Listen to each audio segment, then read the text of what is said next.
হাসনাত সার্জিস যারা যারা ছিলেন আপনারা স্বৈরাচারের থেকে ধর্ষণকারীরা খারাপ। কুমিল্লার মুরাদনগরে এক নারীকে জোরপূর্বক ধর্ষণের পর নির্যাতনের অভিযোগ উঠেছে। এই ঘটনাটি ঘটে গত বৃহস্পতিবার ২৬ জুন রাতে।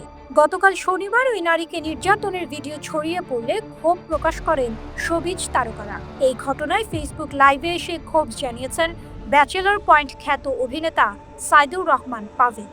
আমি মুসলিম, উনি হিন্দু কি কারো মানা, খ্রিস্টান কারো মাবো না।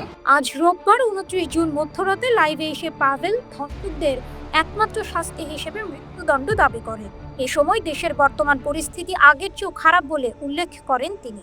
অভিনেতা পাভেল ভিডিও বার্তায় বলেন, কুমিল্লা মুরাদনগরে যারা ধর্ষণটা করলো বা যারা ভিডিওটা করলো, সেনাবাহিনীর কাছে আমার অনুরোধ, বা যারা এখন দায়িত্বে আছেন বা যারা ক্ষমতায় আসার চেষ্টা করছেন, এই নমুনা আপনাদের সাধারণ ছাত্ররা যারা এত কিছু করলো, সে দেশের এই নমুনা, এই যে পৈশাচিক ঘটনাটা ঘটাইলো, এদের জনসম্মুখে ফাঁসি বা ক্রসফায়ার করা হোক, এদের প্রকাশ্যে নিয়ে আসা হোক সবার সামনে, এদের পরিবারকে সামনে নিয়ে আসা হোক।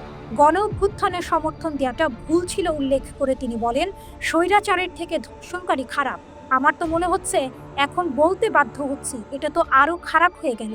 এখন দেশের অবস্থা আরো খারাপ হয়ে গেছে। ভুল করছি, এখন তো মনে হচ্ছে ভুল করছি ভাই, সবাই ভুল করেছে।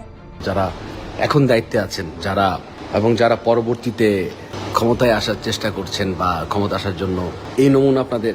ব্যাচেলর পয়েন্ট খ্যাত এই অভিনেতা আরো যোগ করেন, আপনারা ধর্ষকদের মেরে ফেলে, সম্পত্তির জন্য ভাই ভাইকে মেরে ফেলে, বাবা ছেলেকে মেরে ফেলে।